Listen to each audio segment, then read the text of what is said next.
Resident Evil is one of the most iconic game franchises ever. It is the pinnacle of survival horror, and for good reason too. It literally defined an entire genre, emphasizing tension, limited resources, and a focus on atmosphere and puzzle solving. Releasing in Japan on March 22nd, 1996, and in the United States on April 1st, 1996, this game definitely inspired almost every survival horror game ever made. But today we're going to be exploring one of, if not the best remake to a game I have ever experienced. Released in 2002 for the GameCube is the Resident Evil Remake, and the reason why it's so good is because it withheld the spirit and core gameplay of the original while refining and adding to it. So guess what? Story time! In July of 1998, we are in a helicopter flying over Raccoon City Forest, searching for our lost comrades who just so happened to have disappeared in the middle of the last mission. There have also been a string of strange murder cases and reports of families being attacked by about 10 people in Raccoon City, and all the victims were apparently eaten. As we find the helicopter that Bravo team was occupying, we see the lifeless body of the pilot, but we still need to find the rest of the team. As tensions are at an all-time high, this man gets absolutely ravaged by a pack of nightmarish looking dogs. We just kinda watch, because our girl here is probably a little shocked by what's happening. One of the dogs turns its attention onto us, and before we can even react, a man saves her, and now shit's real, and we're on the run. The helicopter seems to have no concern for us, but two other men help to give some cover. As everyone is running, the last bit of hope we have is this mansion we see from afar. There are only 3 STARS members left now. Captain Wesker, Barry, and myself. Entering this rather eccentric mansion, it seems that we've lost Chris in the midst of that prior encounter. As we hear a gunshot, But we've got to find... Captain Wesker orders Jill to go and investigate. A real gentleman on our hands. Barry offers to tag along, for he's known Chris for some time. Upon entry, the game has officially begun. The first items we obtain are some ink ribbons, which actually allows us to save our progress at the typewriters in various locations of this mansion, meaning that we only get a limited amount of saves, and that we need to use them wisely. Moving a little further, Barry finds a puddle of blood on the floor. Blood. Jill, see if you can find any other clues. I'll be examining this. Let's just hope it's not Chris's. Continuing our investigation, we see something at the end of this hallway.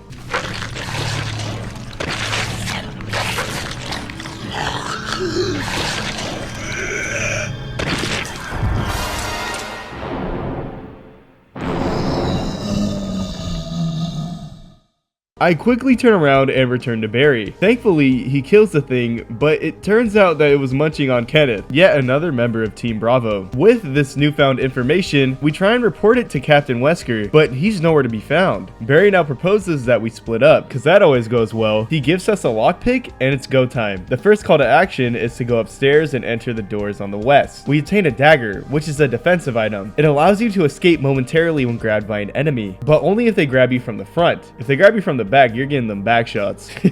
Back downstairs and in the hall where we met our first zombie friend, we snag a VHS from Kenneth's hands and enter the door to the left. In this corridor, there's a handgun magazine and 2 green herbs. Green herbs are used as a source of healing. There's also another dead body on the floor, and this mansion is creepy as hell. Up the stairs, there's yet another green herb, and a zombie tries to hug me before I'm able to snag this golden arrow. Examining it, we're actually able to remove the arrowhead and grab another handgun magazine in front of the mirror. Sadly, this zombie touches me, and that kind of pissed me off. Out this door, we're back at the upstairs west hall. We then push this statue and it falls and breaks. But before we investigate it, I go outside and insert the arrowhead into this depression. The grave retracts, revealing a staircase leading to a weird sex dungeon? Anyway, we find the Book of Curses, and upon further examination, we're able to get the sword key from the back. This book also mentions 4 masks. One that speaks no evil, one that smells no evil, one that sees no evil, and finally, one that can't speak, smell, or see evil. When all 4 fall into place, evil will awaken. We can actually see these statues with faces sculpted into them, but these will be much more important later. Back upstairs and into the mansion, we enter the eastern set of doors. Inside, we climb over this dresser and push it towards the sculpture. Then we proceed to grab the map of the first floor from its hand. And then we realize the true scale of this mansion, because holy shit, it's big as hell. Using the key, we find ourselves in this long hallway as a window breaks and gives me a little spook.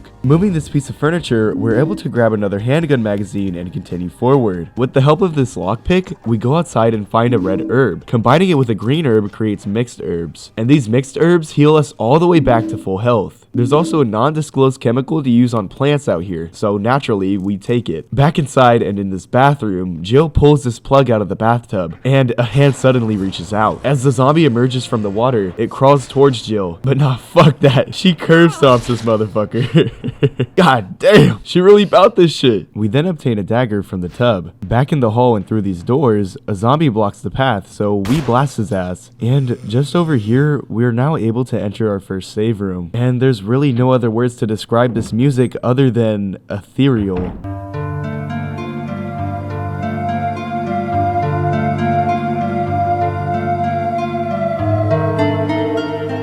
In this room is a box where we're actually able to store most of the stuff we just collected. There's also a fuel canteen on the floor, which can actually be filled by these containers of kerosene, but yet again, this will hold more significance later on. Back in the hall, we go into this room to get yet another dagger, but also my beloved shotgun. However, as we make an attempt to leave, the ceiling starts a slow descent. Realizing that both of the doors are locked, Jill begins to panic. Luckily, Barry comes to the rescue and blows the lock off the door, and as we narrowly escape, Barry starts acting strange. That was a close one. A second late. You would have fit nicely into a sandwich. But Barry, didn't you say you were going back to the dining room to find other clues? I'm glad and all, but why are you here? I just had something I wanted to check. Anyway, we should get back to searching for Wesker and Chris. After our interaction, we go upstairs and kill some zombies. In another room, I snag the dog whistle and we find a memo, basically saying that someone named Spencer told this individual to hide something where no one could find it. He says that he had this idea to have it protected by a vicious canine, and that it frequents around the second floor balcony, and the sound of the dog whistle should lure it out. The object that Sir Spencer wanted hidden is concealed inside of the dog's collar, and this was all written by someone named John Tolman. While we're in here, I snagged some more bullets and a lighter. With the lighter in hand, we can now burn the bodies of the zombies, which permanently kills them, because apparently the only way for these things to die is we either blow their brains out or we burn their corpses. But the chance to shoot their heads off is also random as well, so burning them is just guaranteed. But the kerosene we need to burn them is also limited, reinforcing the use of your judgment and resource limitation. Absolutely brilliant game design. Upstairs and entering the door on the left hall, we obtain a green herb and light the fireplace, but this will be of more use later. As we make our way back to the main hall, we actually run into Barry. Barry,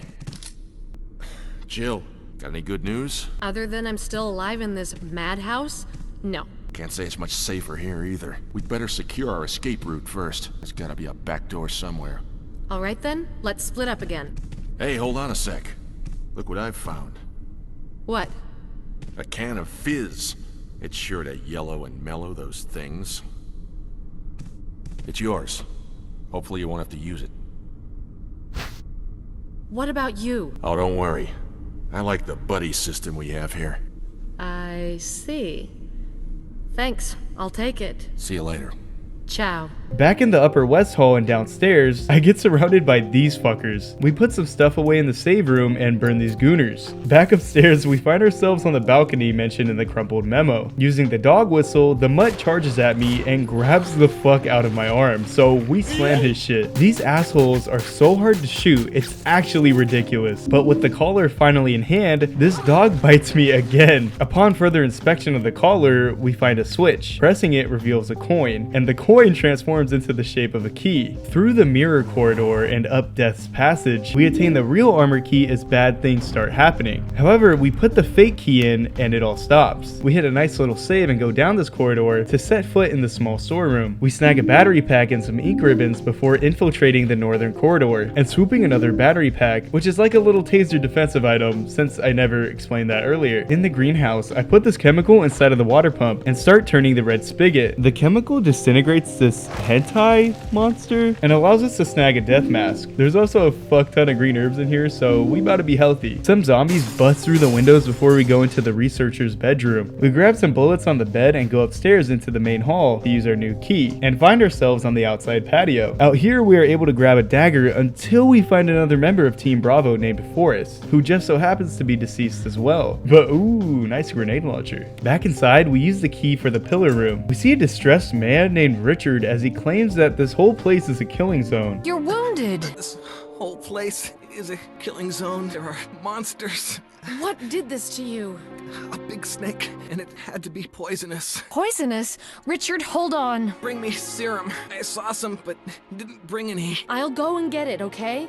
You're gonna make it. The next objective is to get the serum, and it's actually marked on the map. On a first playthrough, I can almost guarantee that you will never save this man, because the timer is so strict that it leaves little room for error. So we grab the serum from the save room and make our merry way back to Richard. As we give him the serum, he hands us his radio. He's in immense pain, but hey, at least he's alive. Better than the rest of the team so far. We snack some herbs and enter the armor room. There's actually a little puzzle in here. We need to push all these statues back so they fall into place, but sometimes if you push one back, another will fall out of place. After they're all in the correct spot, we press this button and get a jewelry box. Upon further examination and pressing these buttons, we acquire yet another death mask. Nice. I blast this man's head off and we enter the save room once again. After I save and arrive in the small dining room, we grab some bullets, but it's also like really dark, so we light these candles. Pushing the hutch aside, these zombies start to surround me, so we do the old Scooby-Doo maneuver and snag the musical score. Back in the dining room, we can take this emblem out of the wall and use the armor key to enter the bar. We move this shelf aside and snag another musical score, combining them to make sheet music. Luckily, Jill just so happens to not only be able to read sheet music, but she can also play the piano. Good for her. One Moonlight Sonata later, the secret door opens, so we go inside. We also find a diary in here that belonged to someone named Trevor, with entries dating from November 24th, 1967. It basically talks about how it's been 11 days since he arrived here, and some guy in a lab coat brought him a meager plate of food. There are only two people who know of this mansion's secret, Sir Spencer and Trevor. He's also even tried to escape and prays for his wife's and daughter's safety. He even mentions how he's managed to escape a room, but it's going to be hard to leave the mansion due to all of the booby traps. Back in the dining room, we hang up the gold emblem as a compartment of the clock opens. Inspecting a painting beside it states, a picture of two knights striking each other. The short sword has been thrust into the breast of one knight, while the long sword has pierced the head of the other. The clock also states, when the two have run each other through, the path to your destiny will open. This puzzle is actually pretty simple. We put the long hand on the helmet and the short hand on the breastplate, referring to the painting. As the clock moves aside, we are now able to get the shield key. I drop by the save room and grab my beloved shoddy. Using our newly acquired key, we go up into the attic and are cordially greeted by none other than a ginormous snake named Jan. Since we saved Richard, he helps us subdue the little guy. Payback time. However, right when they both lower their guard, Richard sacrifices himself to save Jill, and it definitely doesn't look like the most fun way to go. A couple of more shotgun blasts later, Jan slithers away, but now that the room is clear, we obtain yet another death mask. We return to the save room and gather all the masks. Entering the large gallery, we have a little puzzle to solve. As we inspect this painting, it states, Lisa, protected by the three spirits. A picture of a woman wearing a bracelet, a necklace, and a crown. We can also see that her crown is green, the necklace is purple, and her bracelet is orange. There are various paintings on the wall that correlate with the jewelry that the lady is wearing. The Valiant wears the bracelet, the Sage wears the necklace, and the Saint has the crown. Pressing the switches will change the color of the painting. So referring back to the lady, we make the Valiant orange, the Sage purple, and the Saint green. Upon pressing the final switch, we now attain the fourth and final death mask. Returning to the graveyard, we snag some shotgun shells and we go back to the sex dungeon. We place all of the masks on the correlating sculptures until the chains of a hanging coffin snap. Upon inspection, a door blocks our way and a new enemy emerges. This is a Crimson Head. They are the result of an unforeseen effect of the Epsilon strain on the human body. For now, we kill it, press this switch, and take this stone and metal object. Out to the roofed passage, we insert the octagonal object into this depression as the door opens. We're finally blessed with some supplies for it's time to go outside. A body respawn! Over! Barry? Monster! James! Gun! Ineffective! Instant! Stay away! Forest outside mansion! Stay! Hey! Ignoring our boy's advice, we see a gate and a message that states, the gate will open when the guard dog's desires are fulfilled. Back up the path is a blue and red weather vane. Pressing the switch at the right time will make the statues face the correct direction. Once both dogs are facing away, the gate unlocks and we proceed. Past these fellas, we then hear this. A little weird, right? A little bit. As we make our way through this extremely long and ominous forest, there's a lone cabin at the end of the path. It's actually quite cozy inside, even with the fireplace being lit. We grab the courtyard map and reorganize our inventory. Before we continue, there's a family picture and a journal. Daddy attached first, Mom attached second. Inside, red and slimy, white and hard. Why? Just want to be with her. I'm gonna elaborate more on this in a little bit. For now, we're gonna hop down and grab this crank. But when we go back, as she awakens, we get a closer look at the monster. There are shackles around its ankles, its hands are binded, and it has a sack over its head, almost like it escaped from somewhere. This thing hits hard, and it's not worth fighting at all. Back in the shack, we try the double doors this time. This is Brad. If you can hear me, just give me a sign. Anything. Jill to Brad. Can you hear me? Shit. It's broken. With our broken walkie-talkie, we take some more herbs and head forward through this metal gate. Over here, we can use our trusty little crank to drain the water and make our way to the other side. Down this elevator, we see a waterfall and a fountain, before continuing into an overgrown corridor with asshole snakes that drop from the ceiling. We find ourselves entering some house by the mansion, simply called the Residence. It seems that this place is rather run down and abandoned with all the cobwebs and clutter scattered about, but we enter the save room, grab some ink ribbons, store some shit, and hit the old save because awaiting our arrival is none other than some fucking giant arachnids.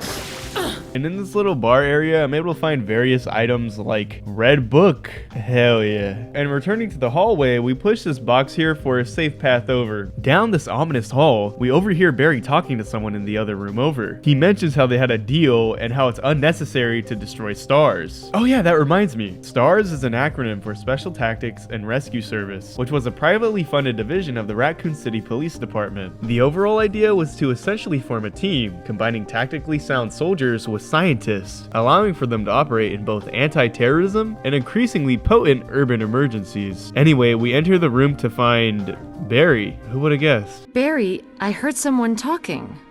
Oh, you heard. I think age is starting to take its toll. Talking to myself is becoming a bad habit. Talking to yourself? You all right? What's gotten into you? I'm getting you worried, aren't I? But don't, I'm alright. I guess this creepy mansion has gotten to my nerves. Anyway, I think I'll go outside, get some fresh air for a change. Don't worry, I'm just going to get some fresh air. If I'm lucky, I'll get to waste some monsters along the way.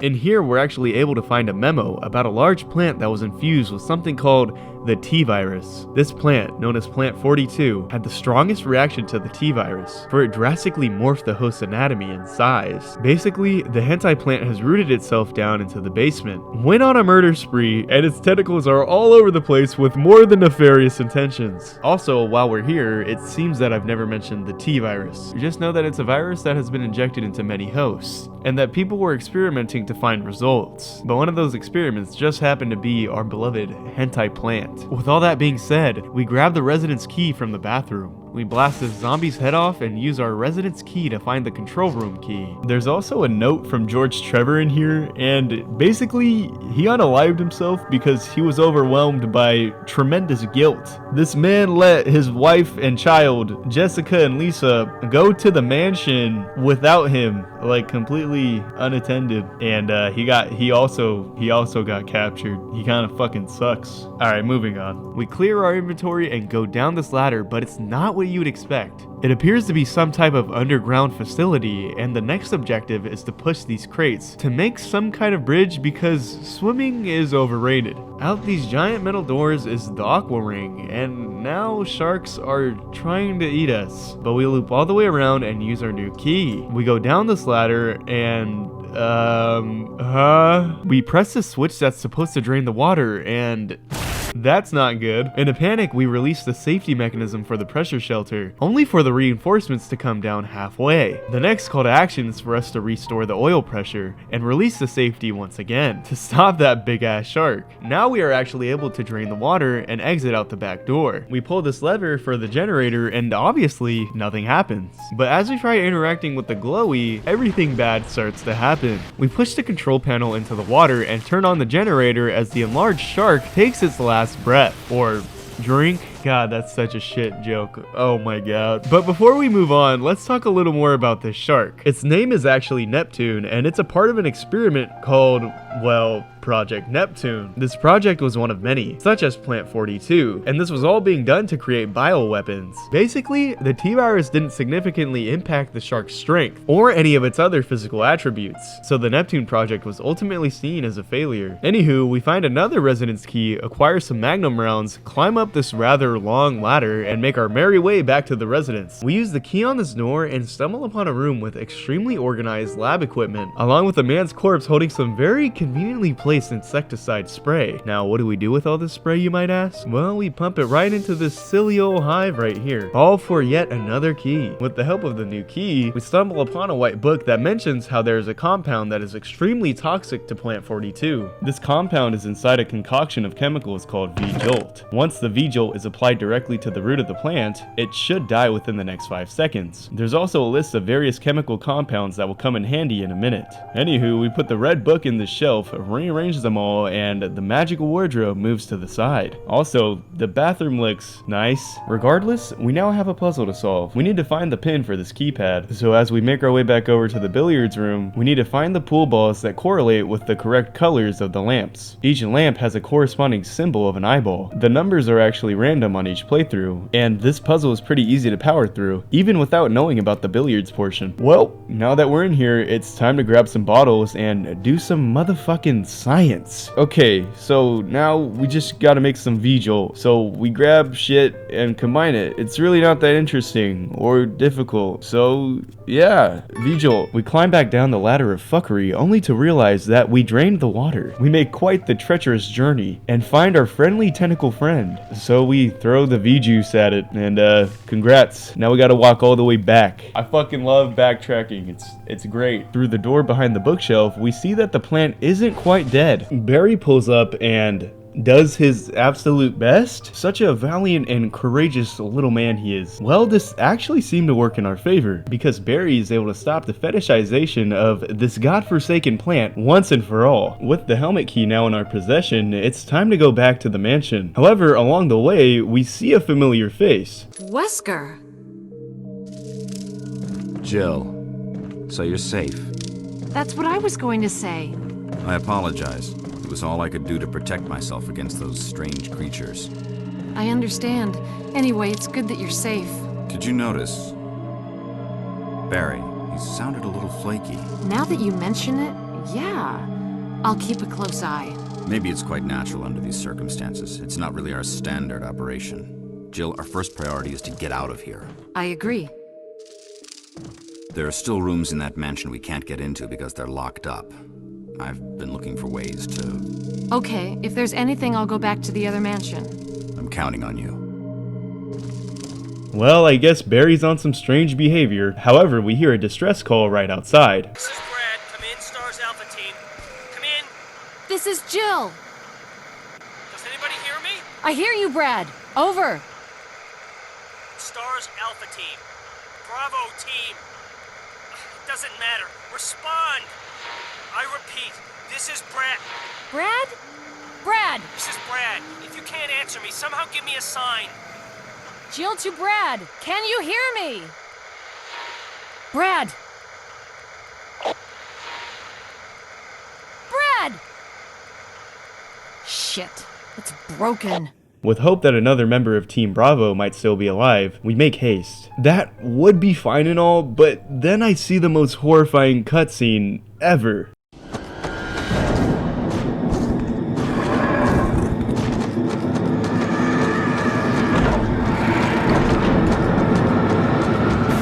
Allow me to introduce you to Eldritch fucking horror? These little fellas are called hunters. Some kind of weird amalgamation between a reptilian and a human. Did I mention that they're really fun and cool? Back in the resting room, we use the helmet key and bump into a room with a statue and moving walls. So we slide the statue all the way to the end of the hall, press this button so that the walls retract, and voila, we get a dagger and jump down this hole like James Sunderland. As the ominous music starts to play, we find a book and discover the gravestone of George Trevor. As the stone retracts, we climb down and oh, hi. This entire little area down here just leads to the kitchen, and we use the elevator to chance upon some goodies. Most notably, this battery. Back through Death's Passage, we use our fancy new key, and who else could really show up besides our best snake friend?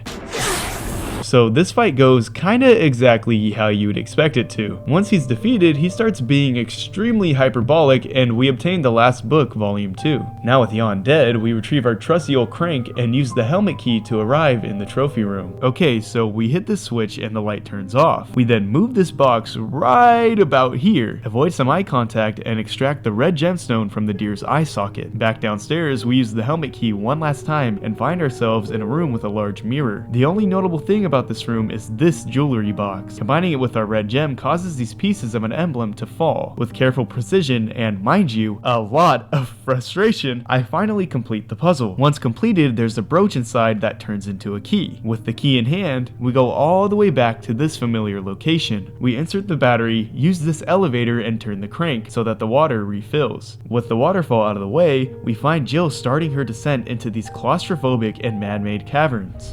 Is that you, Jill? Is that voice Enrico's? Yeah? You're alive! Stop! Are you with anybody, Jill?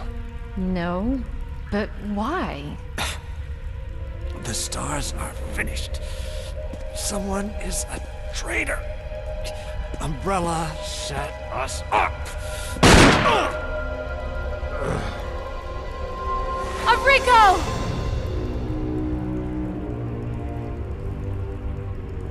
Traitor?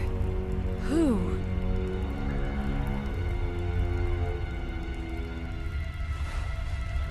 You know, I like how the traitor could have just shot Jill instead, or just killed both of them. And I really like how Jill could have definitely caught up to the alleged traitor, but instead decides to try and help a dead guy and ask him questions. But I digress, because we get yet another crank from Enrico's now dead hands. Deeper into the cavern, Jill uses the crank to somehow defy the laws of nature, but you know what? Fuck it. We get hit with an Indiana Jones reference that is until the literal embodiment of arachnophobia enters the conversation. Now look, we could sit here and try to kill this thing, but I'ma just 1, 2, 3, and we're gone. We perform some more wizardry before entering the room of constant pushing. I'm not kidding. First, we push this statue, then we crank that shit. We push here, we push there, more pushing, a little more, and we got a cylinder. And when life gives you cylinders, you're sure to find shafts. We combine the two and restore power to this elevator. I know, lots of elevators. Don't worry though, there's still more to come. Anywho, Barry just kinda appears. Kinda weird considering the circumstance, but who cares? We go down with Barry only for them to hear a strange sound.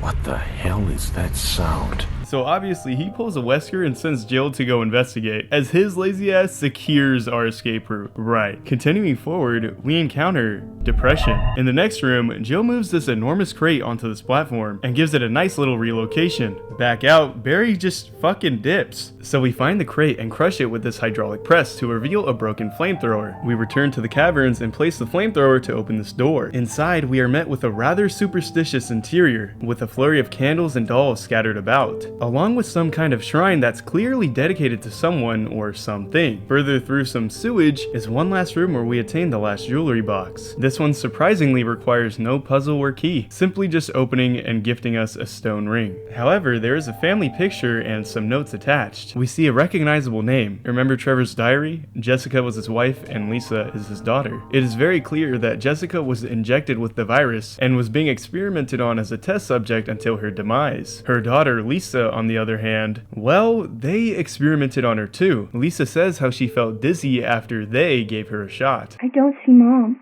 Where did they take her? She promised that we would escape together. Did she escape alone and leave me behind? I found Mom. We ate together. I was very happy, but she was a fake, not my real mom. Same face, but different inside. Have to find Mom. Have to give face back to Mother. I got my mom's face back.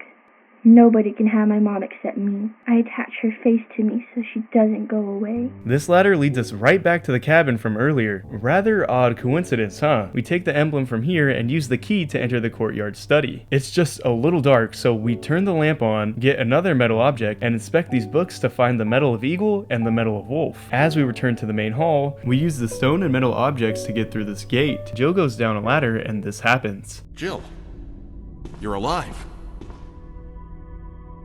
I was worried, because I thought you were... Start talking. Calm down, I didn't want to do it. Believe me, I can explain. Don't lie to me!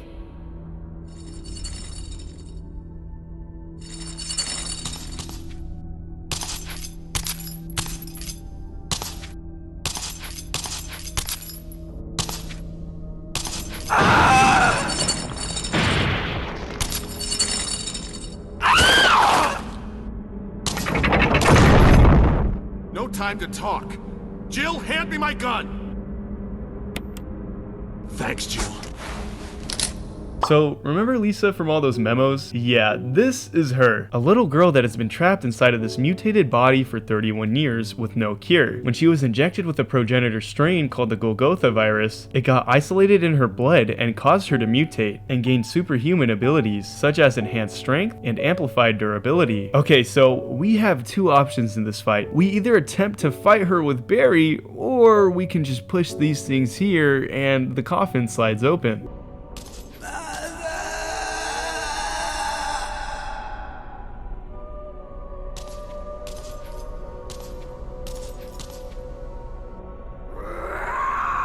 Let's elaborate a little more on Lisa Trevor real quick. She's just such an interesting character. So basically, George Trevor, Lisa's father, was an architect that was responsible for the construction of the Spencer mansion. Once the mansion was finished, Spencer invited George's family to stay as guests. George was caught up with some work and couldn't attend. Jessica and his daughter Lisa drove to the mansion where they planned to stay for an entire week until George would arrive. Once they arrived, they were immediately detained by guards and taken into an underground cave below the estate. They were both injected with viruses and held in captivity. Over the next couple of days, they were being further tested while their mental state deteriorated, as brain damage was a side effect harbored in the virus. Jessica planned to escape, but she was deemed as a failed experiment, which ultimately resulted in her immediate execution. Spencer even hired somebody to impersonate her to keep Lisa satisfied. Lisa's regenerative abilities made her body extremely resilient, so when it was decided that she should be executed, they failed to properly kill her. So she recovered and has been living in the Arclays by herself ever since. With no other options, we go up this platform and put the wolf emblem right here, along with the eagle emblem on the opposing side. This water then beautifully drains and allows us to access the staircase and descend once again to find ourselves in the underground laboratory. Thankfully, there's a storage box in here, so we organize our inventory and continue. As we happily trot through this corridor, we get a surprise visit from Kurt Cobain. We also stab this guy, then scurry away down these stairs.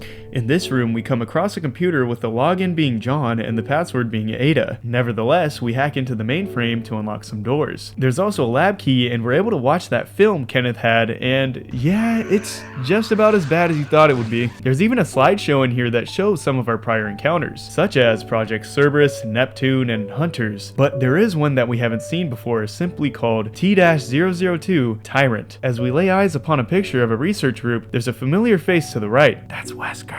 We grab another disc and head back down to use the lab key. In this area, there's a new enemy called Chimeras. They're the combination of human and fly DNA, so it's basically Jeff Goldblum. We acquire this empty fuel capsule and go to this device so we can refill it. Now all we need to do is walk, because if we run with this thing at all, we simply explode. We start to reenact the long walk. Before inserting the fuel capsule, we press this button to power an elevator, so we go and see Barry. Down the elevator, we see the man himself. Wesker!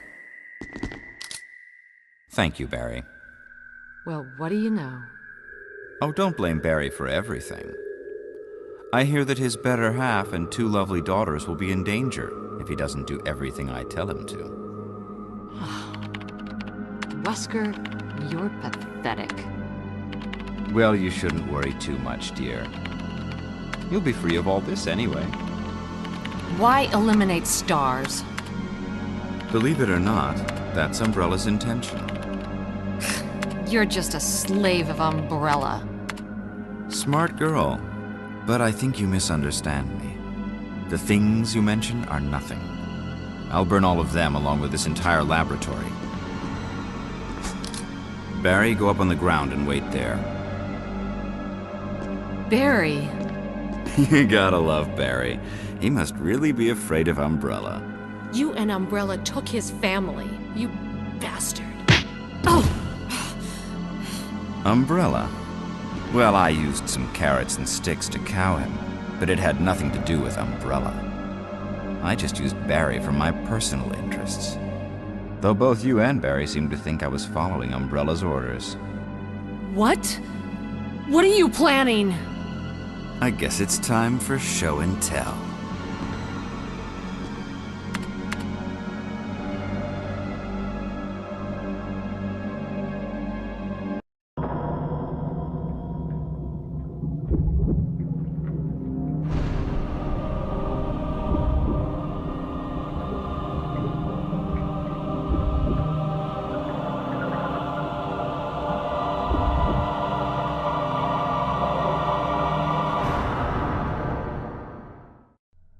It's magnificent. For the sake of this thing. You know, I hate goodbyes.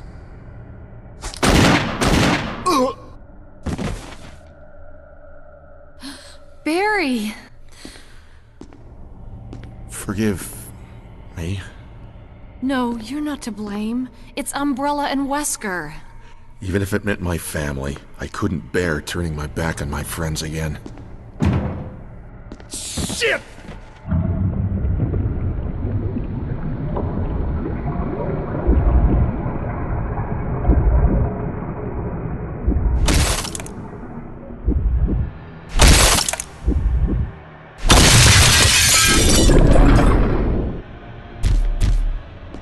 Damn it! Jill and Barry together. In hell. You want a piece of me? What? Premature.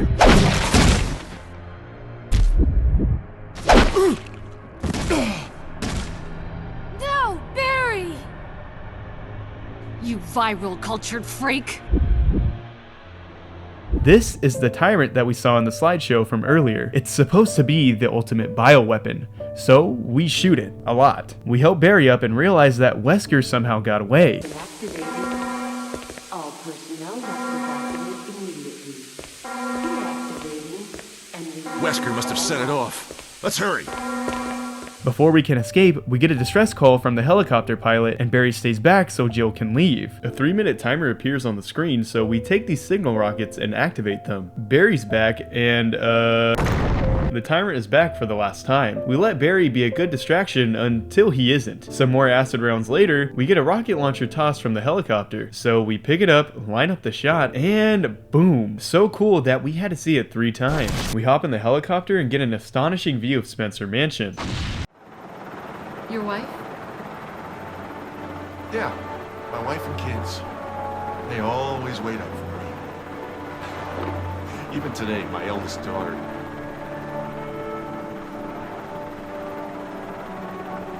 I didn't mean to. It's okay. He's alive. I just know.